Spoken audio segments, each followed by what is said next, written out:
Welcome friends, आज के video में हम देखेंगे बिहार पुलिस एग्जाम 2025 का सेट 2। दोस्तों इस वीडियो में जीके जीएस और बिहार जीके से टॉप 100 क्वेश्चन मैं लेके आया हूं। इससे पहले हमारे द्वारा सेट 1 अपलोड किया जा चुका है जो कि काफ़ी महत्वपूर्ण है। बिहार पुलिस में आपको जीके जीएस, बिहार जीके और करंट अफेयर से लगभग 40 क्वेश्चन पूछे जाएंगे, जिसमें मैं जीके जीएस और बिहार जीके करवा रहा हूं। इससे आपको 30+ मार्क्स कवर किए जा सकते हैं, इसलिए जितना हो सके इन सेट को आप एग्ज़ाम देने से पहले ज़रूर देख कर जाएँ। और यदि अब तक आप हमारे चैनल से नहीं जुड़े हैं तो सब्सक्राइब करके जुड़ जाएँ, क्योंकि आगे आने वाले वीडियो का नोटिफिकेशन आपको मिल सके। तो चलिए मैं इस वीडियो को शुरू करता हूं। आज का हमारा पहला प्रश्न है, सिंधु घाटी सभ्यता के लोग का मुख्य व्यवसाय क्या था? तो इसका मुख्य व्यवसाय था कृषि। हमारा अगला प्रश्न है, दोस्तों जैसा कि आप सभी को पता है कि इन वीडियो में हमारे द्वारा आप लोगों को क्वेश्चन पढ़ा जाता है और आंसर बताया जाता है, और साथ ही समाधान यानी स्पष्टीकरण दिया जाता है, जो कि आपको एग्जाम के लिए काफ़ी महत्वपूर्ण है। ये समाधान जो है आप खुद से पढ़ेंगे वीडियो पॉज करके, और इनसे काफ़ी प्रश्न आपके एग्जाम में पूछे जाएंगे, इसलिए जितना हो सके इस वीडियो को अपने दोस्तों में भी शेयर जरूर करें। हमारा अगला प्रश्न है, मनुष्य के शरीर का समान तापमान कितना होता है? तो यह होता है 37 डिग्री सेंटीग्रेड पर, और फ़ारेनहाइट में 98.6 फ़ारेनहाइट होता है। स्पष्टीकरण में ये दिया हुआ है समाधान में। हमारा अगला प्रश्न है, ये सारे क्वेश्चन जो है एग्जाम में पूछे गए प्रश्न है, इसलिए आपके लिए काफ़ी महत्वपूर्ण होने वाले हैं।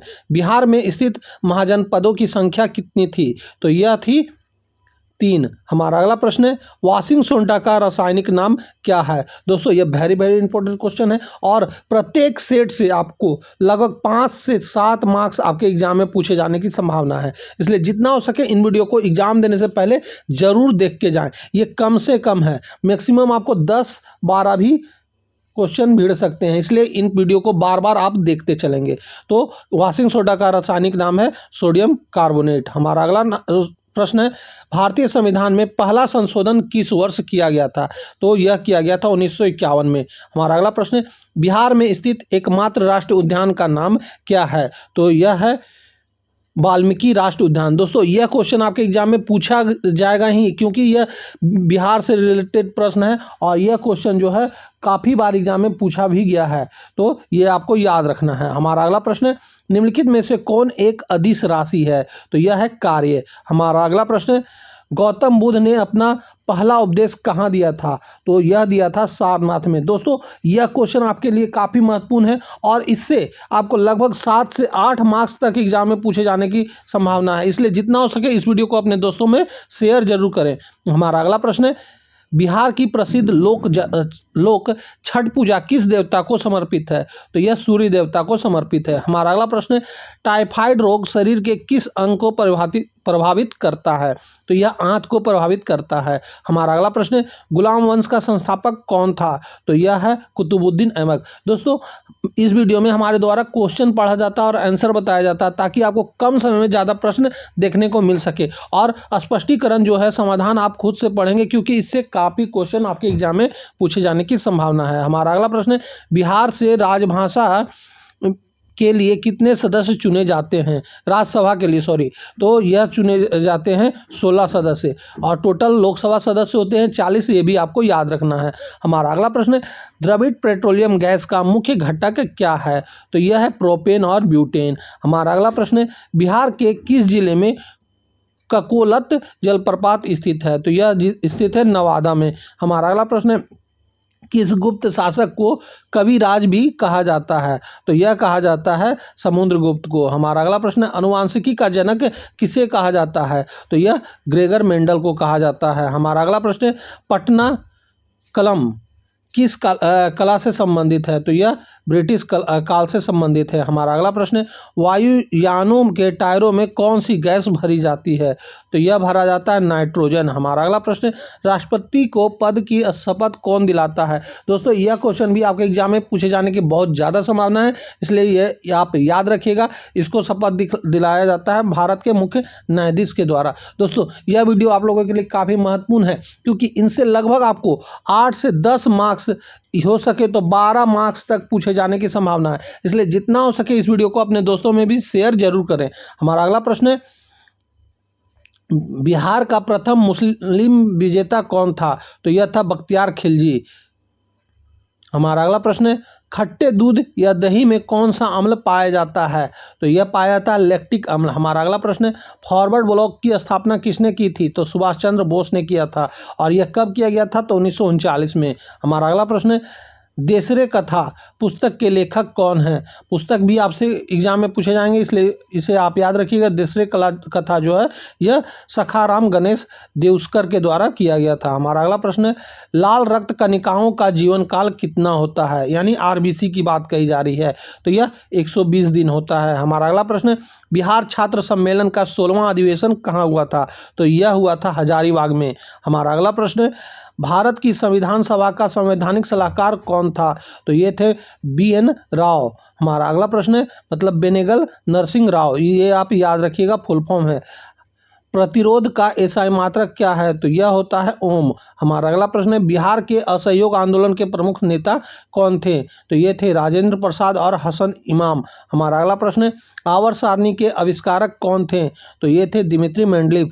और कब किए थे? तो 1869 में। हमारा अगला प्रश्न है त्रिपिटक किस धर्म का पवित्र ग्रंथ है? तो यह है बौद्ध धर्म का। हमारा अगला प्रश्न है बिहार का सबसे पूर्वी जिला कौन सा है? यह वेरी वेरी इंपॉर्टेंट क्वेश्चन है दोस्तों, यह एग्जाम में पूछेगा ही, तो इसको आप याद रखिएगा। किशनगंज सब बिहार का सबसे पूर्वी जिला है। हमारा अगला प्रश्न है मानव शरीर की सबसे लंबी हड्डी कौन सी है? तो यह है फीमर, जांघ की हड्डी। हमारा अगला प्रश्न है पानीपत का प्रथम युद्ध कब हुआ था? तो यह हुआ था 1526 में। हमारा अगला प्रश्न है डेट आप याद रखिएगा, क्योंकि अब डेट के साथ एग्जाम में पूछा जा रहा है, जो कि है 21 अप्रैल 1526।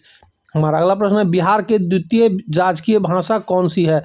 तो यह है उर्दू। हमारा अगला प्रश्न है हीरा किसका अपरूप है? तो यह है कार्बन का। हमारा अगला प्रश्न है स्वतंत्र भारत में प्रथम गवर्नर जनरल कौन थे? तो यह थे लॉर्ड माउंटबेटन। हमारा अगला प्रश्न है बिहार के किस व्यक्ति को भारत रत्न से सम्मानित किया गया है? तो यह है डॉक्टर राजेंद्र प्रसाद। हमारा अगला प्रश्न है रिएक्टर पैमाने पर क्या मापा जाता है? तो इसमें भूकंप की तीव्रता मापी जाती है। हमारा अगला प्रश्न है श्वेत क्रांति का संबंध किससे है? तो यह है दूध उत्पादन से। हमारा अगला प्रश्न है बिहार में पहली चीनी मिल कहाँ स्थापित हुई थी? तो यह हुआ था मरहोरा सारण में। हमारा अगला प्रश्न है कब हुआ था? ये आप याद रखिएगा 1904 में। हमारा अगला प्रश्न है सूर्य की पराबैंगनी किरणों में से हमें कौन सा बचाता है? तो यह बचाता है ओजोन परत। हमारा अगला प्रश्न है सांभर झील भारत के किस राज्य में स्थित है?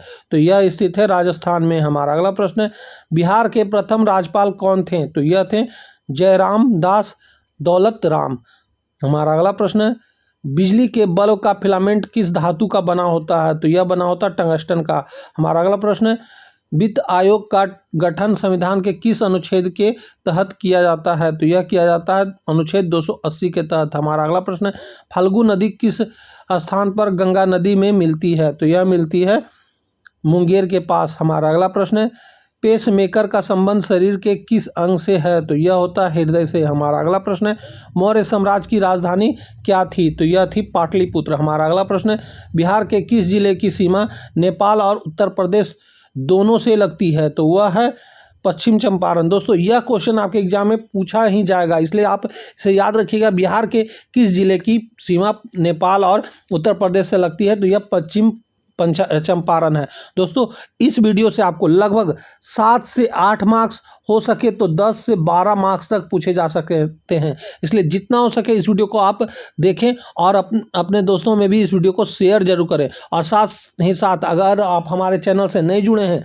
तो हमारे चैनल को सब्सक्राइब करके जरूर से जरूर जुड़ जाएं, क्योंकि आगे आने वाला वीडियो आप लोगों के लिए काफ़ी महत्वपूर्ण होने वाला है। हमारा अगला प्रश्न है, और दोस्तों स्पष्टीकरण जो है, समाधान, ये आप खुद से पढ़ेंगे क्योंकि इससे काफ़ी क्वेश्चन आपके एग्जाम में पूछे जाएंगे।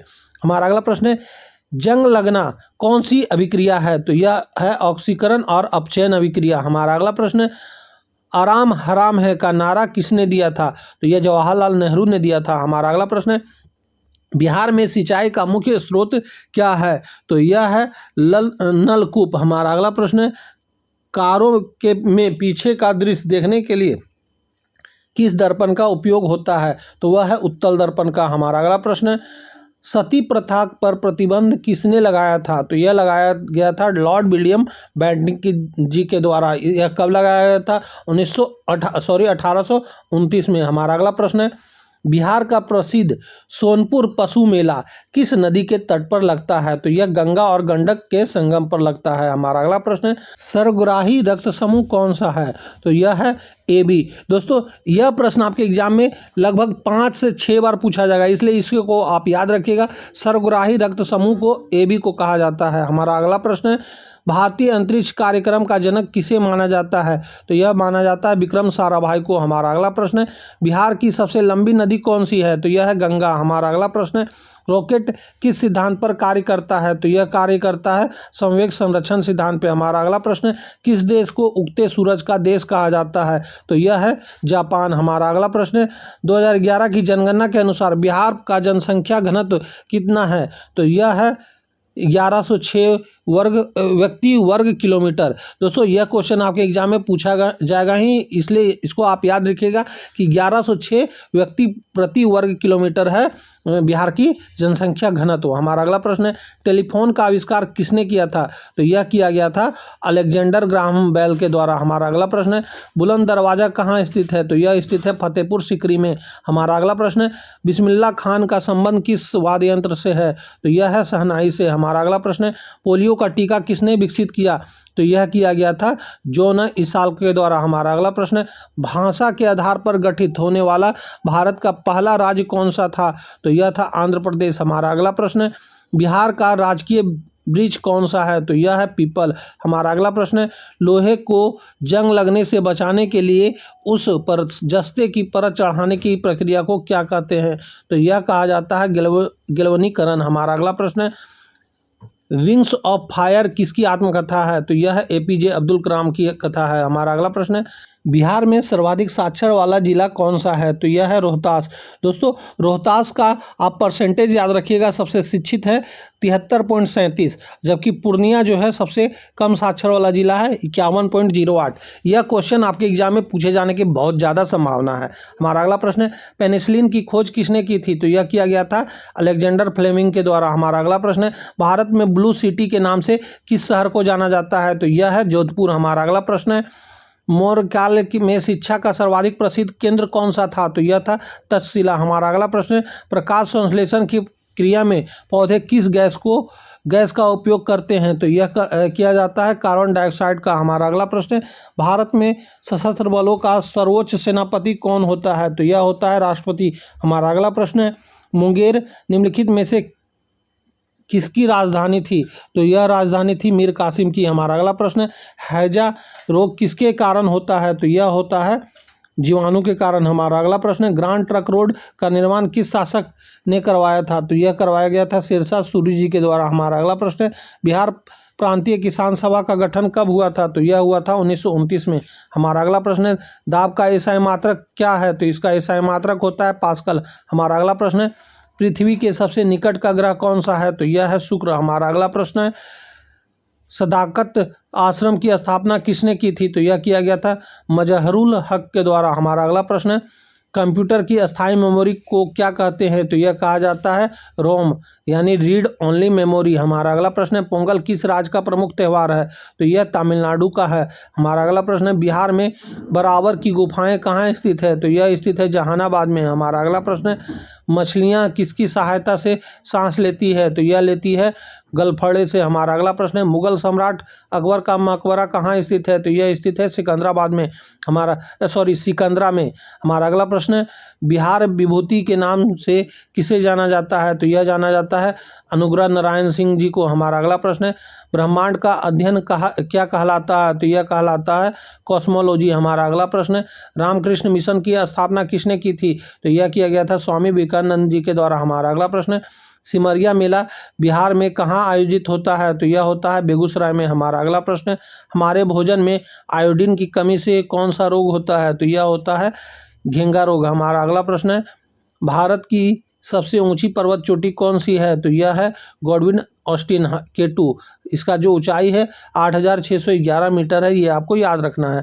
हमारा अगला प्रश्न है, किस धातु को चाकू से आसानी से काटा जा सकता है? तो वह है सोडियम। हमारा अगला प्रश्न है, केसरिया बौद्ध स्तूप कहाँ स्थित है? तो यह स्थित है पूर्वी चंपारण में। हमारा अगला प्रश्न है, भारत का राष्ट्रीय पंचांग किस संवत पर आधारित है? तो यह आधारित है शक संवत पे। दोस्तों यह भी क्वेश्चन आपके एग्जाम में पूछा जाएगा, इसलिए इसको आप याद रखिएगा। भारत का राष्ट्रीय पंचांग जो है वह शक संवत पर आधारित है। और कब हुआ था शक संवत स्टार्ट? तो 78 ईस्वी में।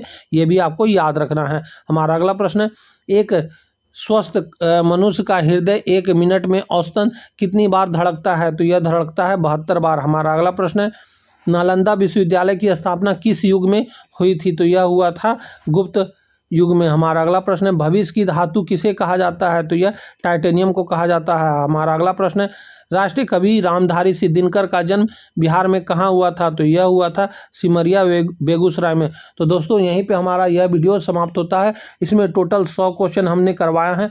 इसमें लगभग आपको 10 से 12 मार्क्स तक कवर किया जाएगा आपके एग्जाम में, इसलिए आपको याद रखना है। इन प्रश्नों का आप बार बार देखें और हो सके तो अपने दोस्तों में भी इस वीडियो को शेयर जरूर कर दें और हमारे चैनल को सब्सक्राइब करके आप हमारे साथ जुड़ जाएं, ताकि आपको आगे आने वाले वीडियो का नोटिफिकेशन आपको मिल सके। तो अब हम आपसे मिलेंगे अगली वीडियो में, तब तक के लिए जय हिंद, वंदे मातरम।